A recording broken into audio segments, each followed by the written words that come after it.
नमस्कार दोस्तों, स्वागत है मेरे YouTube चैनल में। आज हम अपना अगला निबंध पढ़ने जा रहे हैं जिसका नाम है उज्जाक मुसाफिर। 2012 में विवेक की राय द्वारा रचित यह निबंध है। आज हम शुरू करेंगे इस निबंध को। कृपया इसके इम्पोर्टेंट पॉइंट आप नोट करिएगा कि जैसा कि आप जानते हैं ये सिर्फ ऑडियो बुक है, आपको लिखित में इसका PDF नहीं मिल पाएगा।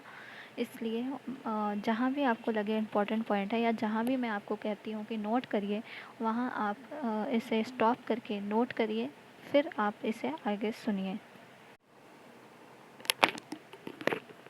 वहाँ जाते समय कल्पना कर रहा था कि सदा की भांति तन मन से पूर्ण स्वस्थ होंगे। पूर्ववत धधाकर साहस मिलेंगे। सदाबहार से दिखेंगे फुल्ल कुसुमित। ऐसी संक्रामक निरोगता की प्रतिमूर्ति के चाहक ग्राहक कम नहीं होते। सो घिरे होंगे गांव के या इधर उधर के प्रबुद्ध लोगों से। कुछ ले लो इस अंतिम आदमी से। क्या लोगे भाई? कहाँ टिक रहे हैं उनके गुरु गंभीर जीवनानुभव या चिंतन निष्कर्ष तुम्हारी फटी झोली में? अच्छा चलो, मनोरंजन ही सही। पिछली बार गया तो एक सवाल खड़ा मिला। आपने इतना बड़ा पुस्तकालय गांव में खड़ा तो कर दिया, पर कोई पुस्तक पढ़ने वाला नहीं रहा, तो उसका क्या होगा?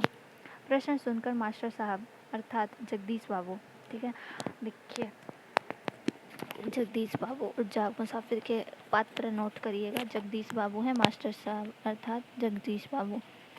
प्रश्न सुनकर मास्टर साहब अर्थात जगदीश बाबू का चिर परिचित मुक्तहास बिखर गया और आधा उत्तर तो प्रश्नकर्ताओं को जैसे इसी में मिल गया कि यह भी कोई प्रश्न है, और यदि है तो इसे स्वयं से पूछें। शेष आधे उत्तर के रूप में पूरे आत्मविश्वास के साथ एक प्रश्न ही उन्होंने उछाल दिया। अरे भाई, रात होती है, अंधेरा होता है, तो तुम चाहो या ना चाहो प्रभात का प्रकाश स्वयं में उतर आता है कि नहीं?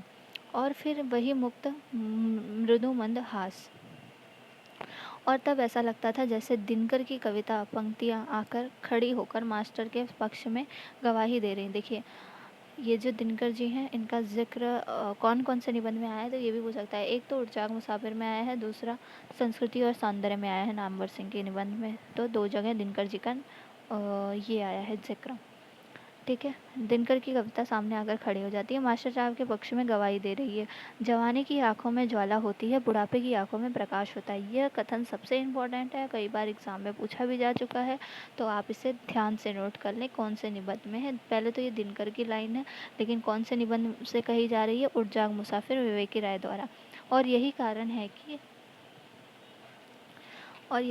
है कि जवानी संचय होती है, बुढ़ापा दान होता है। जवानी सुंदर होती है, बुढ़ापा महान होता है। यह 4 पंक्ति है जिसे नोट करिएगा। अगर यह आ गई तो आप कंफ्यूज भी हो सकते हैं कि यह पंक्ति उज्जाक मुसाफिर से है या फिर उत्तर फाल्गुनी के आसपास से है। जैसे कि उत्तर फाल्गुनी में भी बूढ़े और सभी शारीरिक चीज़ों का वर्णन किया गया है, और इसमें भी ये 4 लाइनें उसी को जवाब देती हैं, जवानी बुढ़ापा की। तो जवानी संचय होती है, बुढ़ापा दान होता है। जवानी सुंदर होती है, बुढ़ापा महान होता है। लो गाँव वालों, बहुत लगन के साथ जवानी में संचित किया। यह विशाल पुस्तकालय आयु के 95 पड़ाव पर तुम्हें सौंप रहा हूँ। कितने? आयु के 95 पड़ाव, 95 यानी 95, बाप रे, 95 पड़ाव में पर तुम्हें सौंप रहा हूँ। संभालो अपनी थाती। आयु वाला पॉइंट नोट करिएगा। उत्तर फाल्गुनी के आसपास से कंफ्यूज बिल्कुल नहीं होना है, याद रखना है। ये उज्जाक मुसाफिर से जगदीश बाबू कह रहे हैं, ठीक है। और तब वे क्या सचमुच महान नहीं हो जाते? लेकिन इस महानता की कल्पना को तब गहरा धक्का लगा जब उन्हें बेहाल हीन स्थिति में देखा। जरा तुषार भीनता शरीर सरोजिनी। पूरा श्लोक मुंह से करते करते रह गया। नहीं, अभी प्राण भ्रमण से छोड़ कहीं जाने वाला नहीं, मात्र निश्चेष्ट उतान पड़े सोए हैं। चौकी पर बिस्तर नहीं, अधोवस्त्र के रूप में मात्र खादी का अंडरवियर है, और खादी का ही एक पुराना गमछा ओढ़े जैसे हैं। वस्त्र दोनों साफ सुथरे नहीं। फिर एक धक्का लगा। खादी के चमाचम धवल धूले वस्त्रों के लिए वे एक प्रतिमान समझे जाते हैं।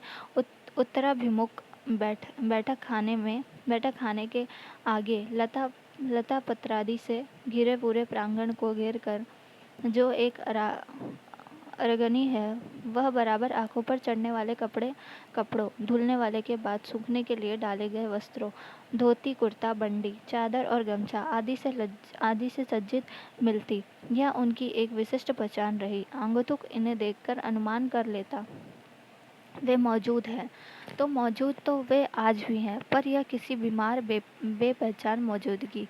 कोई व्यक्ति पास नहीं है तो क्या मान ले कि बूढ़ों के साथ लोग कहाँ तक वफा करें, लेकिन ना आती मौत तो बूढ़े भी क्या करें। लेकिन स्थिति ऐसी नहीं। वहाँ न तो सेवा करने वाले का अभाव था और न ही मौत का इंतजार था।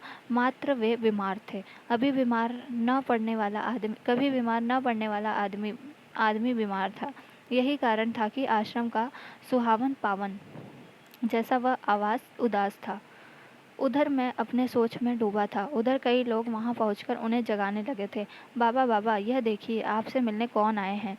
आंखें खोलकर मेरी ओर देखते उन्होंने कहा, शरद चंद्र जी। मतलब शरद चंद्र जी पुस्तकालय गए थे जगदीश बाबू के। वो कहते हैं बैठ जाइए। अर्थात वे मुझे पहचान न सके। शरद चंद्र उनके विद्यालय के प्राचार्य का नाम था। शरद चंद्र किसका नाम था? विद्यालय के प्राचार्य का नाम था, जबकि जो पर्सन आया था उसका नाम शरद चंद्र नहीं था। बहुत कड़वा सत्य था। भीतर बेचैनी होने लगी। सामने वे ही तो है, पर यह कौन बोल रहा है? कितना क्रूर, कठोर और दुर्दम है समय के हाथों इस प्रकार झटक दिया जाना। इसके एक स्वजन के कान के पास मुंह कर जोर से जब मेरा नाम बताया तो जैसे तरंगित हो गए। सोए सोए सुपरिचित खुले हुए ऊंचे स्वर में बोले, क्षमा, बारंबार क्षमा, 1000 बार क्षमा। बैठिए बैठिए, शरीर है ना, ठीक हो जाता है तो पिछली बार की तरह बनारस चला जाएगा। आप कहेंगे तो आगे इलाहाबाद या फिर दिल्ली तक चले जाएंगे। पहले बनारस, फिर इलाहाबाद, फिर दिल्ली। लेकिन जो जगदीश बाबू थे वो उन्हें कहाँ भेजना चाह रहे थे? बनारस। ठीक है, हाँ, इलाहाबाद या फिर दिल्ली। अरे आपको चाय पिलाओ भाई, भोजन का भी वक्त है। फिर न हो तो आज पुस्तकालय के लिए एक बैठक भी कर लेंगे। बोलते बोलते एकदम चुप हो गए। लगा कि बोलने में कठिनाई हो रही है। खुले हुए ऊंचे निरोग जैसे स्वर की ठनक तो वहीं थी, पर उसका आत्मविश्वास से पूर्ण पहले जैसा स्वाभाविक ताप नहीं था और ठंडापन छिप नहीं रहा था।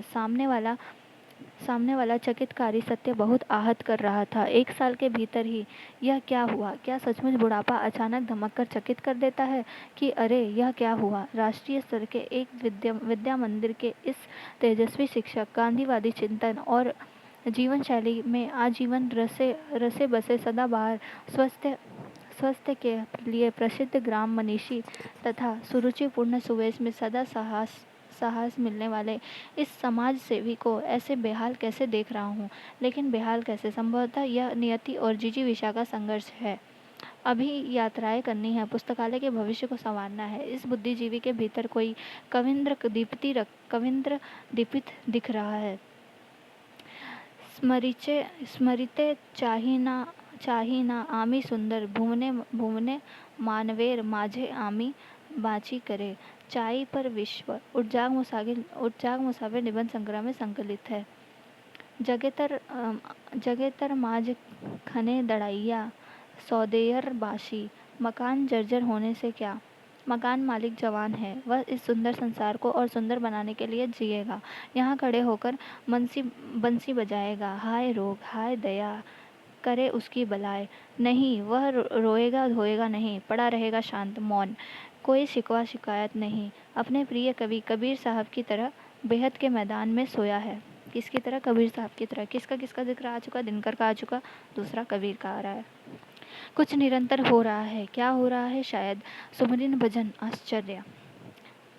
इधर मैं उनके एक स्वजन से उनकी अप्रत्याशित अवस्था के विषय में जानकारी ले रहा था और उधर अपनी मौज में जैसे मुझे सुना रहे हैं उसी अमंद स्वर में, अर्धमुंदी आंखों में बोलते जा रहे हैं, राम नाम लड्डू। क्या कह रहे हैं? राम नाम लड्डू, गोपाल नाम घी।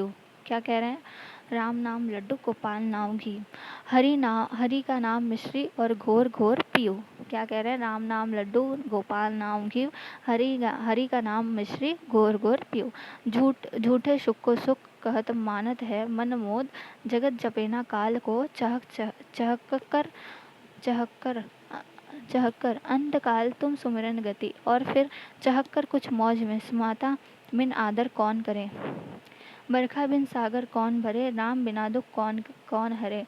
तराने पर विराम लगा तो मैं सामने हाथ जोड़कर खड़ा हुआ। अब चलने की आज्ञा दीजिए। अच्छा, अगली बार जल्दी आइए तो अपने साहित्यिक पुस्तकालय पर 24 घंटे का हरि कीर्तन कराया जाए। क्या करते का? 24 घंटे के लिए हरि कीर्तन कराया जाए।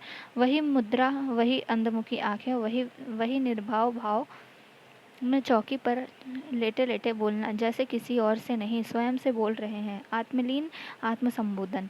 अब मैं हैरान हूँ। इस राम नाम लड्डू, सुमिरन भजन, हरि कीर्तन और राम बिना दुख कौन हरे वाली धार्मिक लाइन पर कभी उन्हें इस प्रार्थी भाव में देखा नहीं। फिर दुख हरने में माता की सनातन भूमिका का स्मरण, उनके जीवन और चिंतन शैली को देखते ये बातें बेमेल पड़ गले से उतर नहीं रही है, तो क्या मान ले कि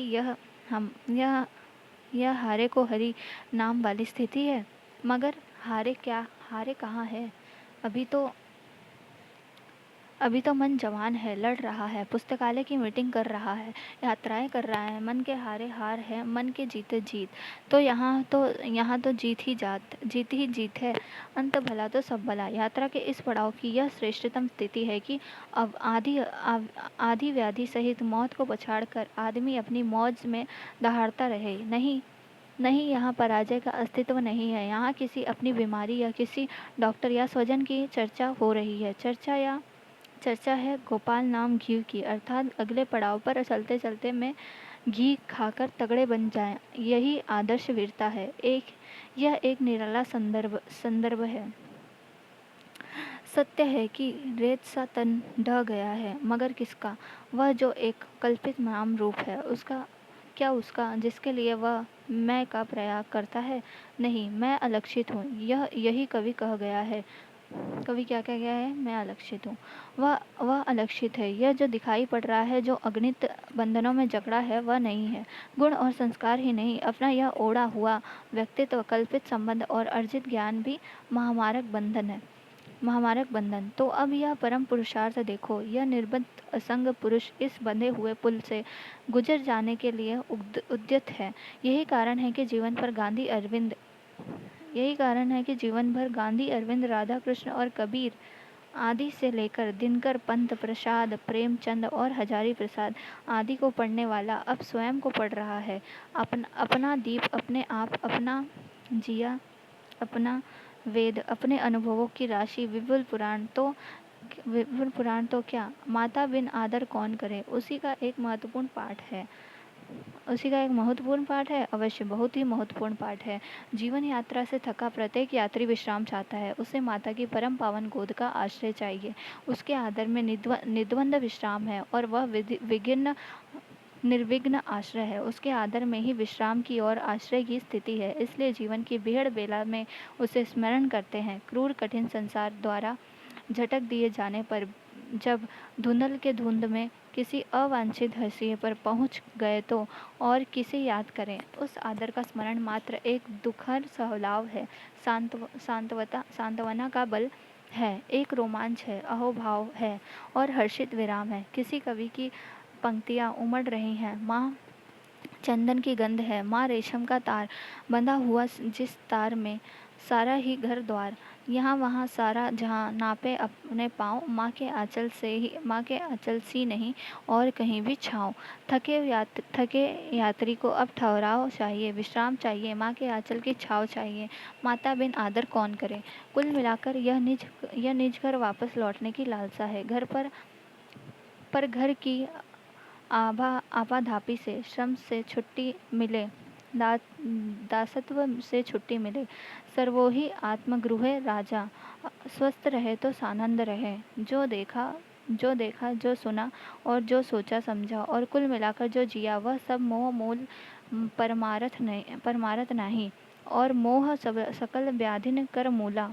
इन्हीं सारी सारी व्याधियों से ग्रस्त दुखिया सब संसार है, उलटवासी में जीती है। लोगों ने कहा मास्टर साहब बीमार हैं, बीमार अर्थात रोगग्रस्त, अस्वस्थ। अभी अभी कुछ माह पूर्व तक आँख कान दिल दिमाग, चलना फिरना, हंसना बोलना, खाना पीना और व्यावहारिक जीवन जीवन जीना दुरुस्त था तो समझ लिया तंदुरुस्त हैं, वह तन अब दुरुस्त नहीं है, उसके अंग काम नहीं करते हैं। कोई भी व्यक्ति तन नहीं है, वह उसके भीतर उसका संचालक नियामक बनकर बैठा है। उसी में स्थित होना, अपने स्व के साथ होना, स्वस्थ होना है। जो स्वस्थ होगा वही शांत होगा, श्रीमान मोहश होगा, निंदन निश्चेष्ट होगा, बेपहचान होगा और वही बोल सकेगा। माता बिन आदर कौन करे। भव रोग रोगी माता का नहीं, रोग का, दवा का, डॉक्टर का, अस्पताल का राग अलापता विक्षिप्त रहेगा। कहाँ ऐसी मौज नसीब होगी कि राम नाम लड्डू बटे। तो मास्टर साहब स्वयं में स्थित हैं, बांट रहे हैं, लो दुनिया के लोगों, लड्डू लो, घी मिश्री लो और फिर परम लाभ के लिए राम का नाम लो। राम बिना दुख कौन हरे, और मेरे लिए माता का प्यार अलम है। जीवन भर कबीर को पढ़ने वाला अब कबीर को जिएगा। जीवन की यही वरेण्य स्थिति है। जब चाहे चली गई तो फिर चिंता कहाँ टिकेगी, और फिर तो मनुआ बेपरवाह, क्या मस्ती है। जिसको कछु न चाहिए वह सावन का साह। इस शहंशाह पर संसार की निगाह नहीं पड़ती। वह देखती है यह शरीर है, बीमार है, अब अधिक नहीं चलेगा, मगर वह रुकता कहाँ है। यह जो है सब नई यात्रा की प्रस्थान प्रक्रिया है। यह वाशंशी जिन्नानी को त्यागने और नवानी गृहणति के मध्य का सचल परिदृश्य है, परम पावन है। मृत्यु रे तूहु मम श्याम समान। रवि बाबू का श्याम ही मास्टर साहब की माता है। क्या है, रवि बाबू का श्याम ही मास्टर साहब की माता है। तुम ही हो माता, तुम ही पिता हो, अब तुम्हारा प्यार ही वांछित है। संसार पीछे छूट गया, अब कैसा बंधन। स्वतंत्रता संग्राम के दिनों में लोग एक गीत गाया करते थे, हम दीवानों की क्या हस्ती है आज यहाँ कल वहाँ रहे। मस्ती की आलम साथ चला, हम धूल उड़ाते जहाँ चले। और अब लगता है उसी गीत की अंतिम पंक्तियों को ये जी रहे हैं। अब अपना और पराया क्या, आबाद रहे जीने वाले। हम स्वयं बंधे थे और स्वयं ही सारा बंधन तोड़ चले। नोट करिएगा, यह गीत देकर पूछा जा सकता है किसने गाया था। स्वतंत्रता संग्राम के दिनों में लोग यह गीत गाते थे कि स्वतंत्रता संग्राम के दिनों में। कहाँ चले माता का प्यार पाने के लिए उनकी गोद में, मगर वह तो बहुत बहुत पीछे छूट गई। जन्मदात्री माँ की गोद अब असंभव है उनकी। भारत माता की गोद, प्रकृति माता की गोद। अरे हम भारतवासी कितने सौभाग्यशाली हैं, और हमारी संस्कृति कितनी समृद्ध है कि आदर प्यार और दुलार सहित जीवनदात्री हमारी माताओं की विस्तृत सूची है। गंगा गीता गायत्री, किन तीनों का जिक्र है, गंगा गीता गायत्री। और धरती सहित अनेक देवी देवताओं की अधिक पवित्र संज्ञाएं माता शब्द से जुड़ती हैं। जन्मदात्री भौतिक माता से कुछ अधिक ही भावात्मक संबंधों वाली माताओं के स्मरण से में रोमांच देखते हैं। भौतिक जीवन की माताएं कुमाता भी हो जाती हैं। इस 20वीं-21वीं शताब्दी का आधुनिक दौर इन संदर्भ में बहुत कुख्यात हुआ, परंतु भावात्मक संबंध वाली माताओं का स्नेह कोश सुपुत्रों के लिए कभी रिक्त नहीं होता। उनका आदर अवदान और आशीर्वाद बहुत ही शक्तिशाली होता है। साथ ही अकृत्रिम सहज और निस्वार्थ भारत माता के प्रति भक्ति समर्पण और सेवा भाव की तरंगों ने एक तरंगा इतिहास रच दिया। लिखा सुना नहीं, वह सब आंखों देखा सच है। समस्त भूगोल इतिहास और पुराण से जुड़ी माताएं जन्मदात्री माँ सहित एक भारत माता के भावों में जब समाहित हो गई थी। वंदे मातरम, क्या पता मास्टर साहब उसी माता की सुधि में अलग जगा रहे हों। माता बिन आदर कौन करे। हाँ, मैं साक्षी हूँ। मास्टर साहब के जीवन का प्रभात और पूर्वार का जीवन, विजयी विश्व तिरंगा और भारत माता जननी हमारी, उसको शीश झुकाएंगे जैसे गीतों की गुंजार में रमा था। विजयी विश्व तिरंगा और भारत जननी हमारी में उनका जो जीवन था वह प्रभात जैसे गीतों में सम्मिलित था। सबसे पहले उन्हें एक प्रभात फेरी में देखा था। कहाँ देखा था? प्रभात फेरी में। उनके गांव पर एक बारात में गया था। गर्मी का दिन था। वह सारा गांव आज़ादी के दीवानों का गांव था। सुबह लगभग 4 बजे समवेत स्वरों की आकर्षक गीत ध्वनि मेरी मीठी नींद से टकराने लगी। उठकर देखा, एक जुलूस है और वह गांव की गलियों में घूमते हुए सड़क पर निकल रहा है। हाथों में चक्रांती तिरंगा झंडा लिए 2 कतारों में 15-20 लोग हैं। लोगों ने बताया, आगे आगे जो 2 व्यक्ति हैं वह कुछ बड़े बड़े झंडे लिए, एक युवा और एक प्रौढ़ व्यक्ति है। उनको लोग संत जी कहते हैं। क्या कहते हैं? संत जी कहते हैं। और जो युवक है कॉलेज में पढ़ाता है, उसका नाम जगदीश है। देखा, कॉलेज में पढ़ाने वाला जगदीश है। और मरने की हालत में जिस आदमी की पहले बात हो रही थी, वही जगदीश है जो पुस्तकालय चलाता है। तो यह था प्रथम दर्शन। परिचय बाद में पुस्तकालय के माध्यम से हुआ। मुझे स्मरण है, उस दिन प्रभात फेरी में लोग गा रहे थे, उठ जाग मुसाफिर भोर भई अब रैन कहाँ जो सोवत है। वास्तव में यह उठ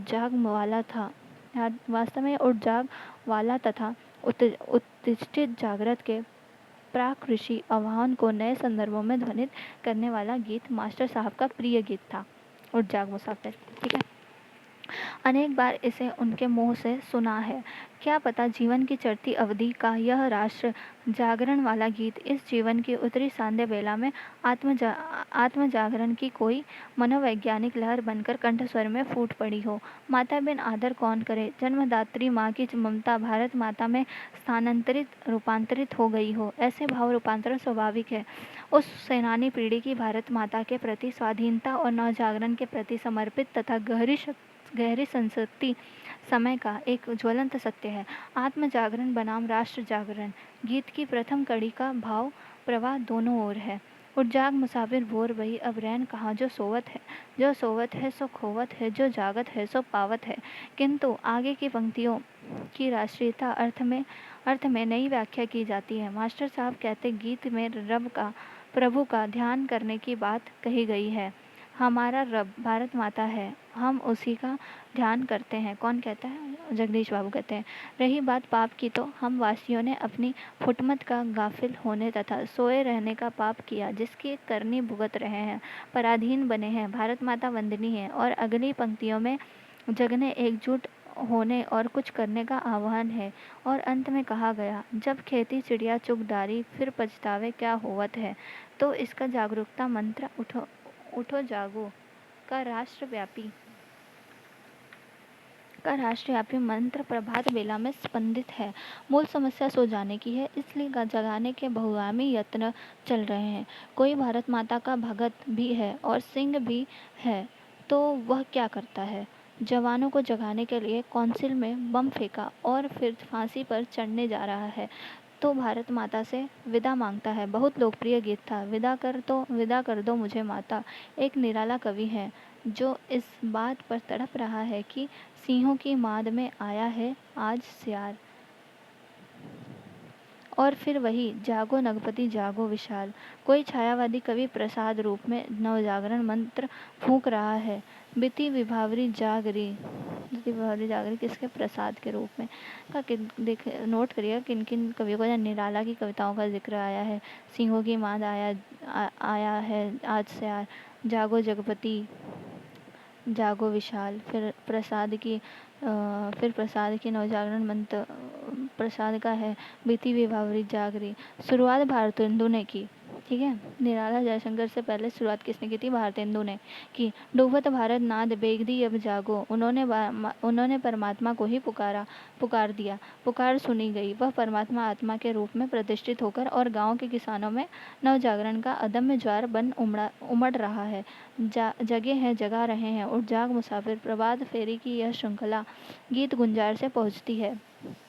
आत्म बलिदान की मंजिल तक वंदिनी माँ को न भूलो, राग में कब मत झूलो, हो जहाँ बलि शशि अगणित, एक सिर मेरा मिला लो। वंदिनी भारत माता स्वतंत्र हुई, परंतु उस त्यागी बलिदानी और आज़ादी की दीवानी पड़ी पुत्रों के सपने कहाँ पूर्ण हुए। अब तो भारत माता का नाम लेना भी गुनाह जैसा।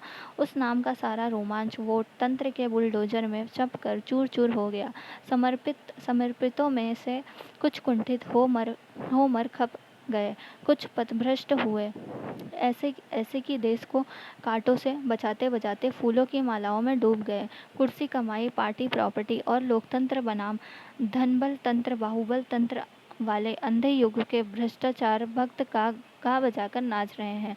अब यूँ नाचो बहुत गोपाल, अब यूँ नाचो बहुत गोपाल, ये भी किसी की कविता है शायद। चोर मनावे शोर। तब मास्टर जैसा व्यक्ति अब क्या बोले, किस सोए देश को जगाए। अब मान ले पुस्तकालय उसका भारत है, अंधेरी रात के बाद प्रकाश को आना ही है। तब वह घर लौटे। माता बाट देख रही है। माता बिन आदर कौन करे। माता भूमि पुत्र बुद्धि वहा, एक शब्द जोड़कर उसे एक उच्चासन प्रदान करें। मातृभूमि जन्म दिया माता से जिसने, किया सदा लालन पालन, जिसकी मिट्टी जल से ही है, रचा गया हम सबका तन। पंडित मन्नत द्विवेदी गजपुरी। इस कविता में मातृभूमि के आवेदनों को लला दुमादी सहित रक्षा करी। किसकी कविता है ये? पंडित मन्नत द्विवेदी गजपुरी की। उपादानों की ओर संकेत के बाद कवि एक मार्मिक बात कहता है कि माता की गोद तो केवल कब मिलती है? बचपन में मिलती है, परंतु मातृभूमि जो मृत्यु पर्यंत अपना स्नेह लुटाती है और मृत्यु के बाद अशरण शरण बन अपने में मिला लेती है। अंत में कवि कहता है, ऐसी मातृभूमि मेरी है। कौन कहता है? मन्नत द्विवेदी गजपुरी अपनी कविता में कहते हैं, ऐसी मातृभूमि मेरी है, स्वर्ग से भी प्यारी, जिसके पद कमलों पर मेरा तन मन धन सब बलिहारी। यह है मातृभूमि जन्मभूमि, स्वर्गलोक से भी प्यारी, जननी जन्मभूमि सुच सर्वाद्यपि गरियसी। एक जगा हुआ व्यक्ति इसके लिए तड़प रहा है। इस तड़पन में गीता के ऊंचे ज्ञान की गुंज। यह भूमि ही माता है और पुरुष में परमात्मा पिता है, और न कोई माता है और न पिता, वो तो निमित्त मात्र है। इसी मातृभूमि और सबका भाव जिसके सपनों में डूबा मुसाफिर पूरे देश को जगाता है। माता पिता आदर कौन करे, एक धन्यता का भाव है, एक भावभीनी जननी जन्मभूमि की प्रार्थना है, एक मंत्र है, सुमिरन भजन और कीर्तन है, जीवन साधना का सार है। बुद्धि विकुंठा नाथ समाप्तम युक्तः अब आश्रय नहीं तुम्हारा परमाश्रय चाहिए। संसार का आश्रय हार है और परमाश्रय जीवन की जीत है। बस अब शरण दो माता, एक मर्मस्पर्शी पुकार है। अंतिम परीक्षा की घड़ी में वाल्मीकि की सीता जी ने भी पुकारा था, माधवी देवी विमन दातु महर्ति, पृथ्वी माता मुझे अपनी गोद में स्थान दे। माता का आदर मिला, वे उत्तीर्ण हुई। अंत में बता दूं, उस दिन मास्टर साहब को एक विजेता की स्थिति में देखा। देह गेह अलिक माया की तरंगे नहीं थी। स्वयं दुखी न होना और न दूसरों को दुखी करना बड़ी बात है। ऐसी विजेता की स्थिति अंत के दिनों में उसी भाग्यवान को प्राप्त होती है जो जीवन में कभी हार नहीं मानता और सर्वजन हिताय उद्देश्य निष्ठ आदर्श जीवन जीता है। यह अंतकाल बीहड़ कसौटी है। बड़े बड़े ज्ञानी ध्यानी और जग सेवी यहाँ आकर टूट जाते हैं। शायद जीवन में बाहर कुछ और रहा और भीतर कुछ और। जब बाहर का संसार बेहाल हुआ, तब वह सब जो रहा भीतर बकवासी प्रपंच सोप में उछल आया। विचारों का बुहारन, कूड़ा करकट, कुछ समय की साफ सुथरी सात्विक और सुवासित अभिव्यक्तियाँ व्यक्ति के जीवनयापी ऊंचे सोच और उत्कृष्ट चिंतनाभ्यास की फलश्रुति होती है। ऐसे जीवन संबल वाला व्यक्ति राग रहित हो तो मुक्त हास बिखेर सकता है। जिसको दुनिया डूबते सूरज की सांझ कहती है, वह उसका प्रभात होता है। उस प्रभात शिखर से वह आवाज देता है, उठ जाग मुसाफिर। और फिर मुक्त हस्त राम नाम का लड्डू बाट सत्वन में खो जाता है। माता बिना आदर कौन करे। दोस्तों, यह निबंध में हमारा यहाँ समाप्त होता है।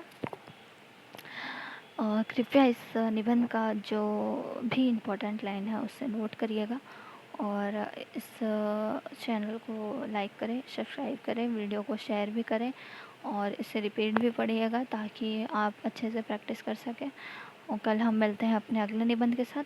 तब तक के लिए धन्यवाद। यदि आपको लगे कि हमें ये भी पढ़ना है जिसे मुझे पता नहीं हो कि आप क्या पढ़ना चाहते हैं, या फिर किसी उपन्यास या कहानी का आपको ऑडियो बुक चाहिए, तो आप मुझे कमेंट सेक्शन में बता सकते हैं, फिर मैं उस पर भी काम करना शुरू करूँगी। धन्यवाद।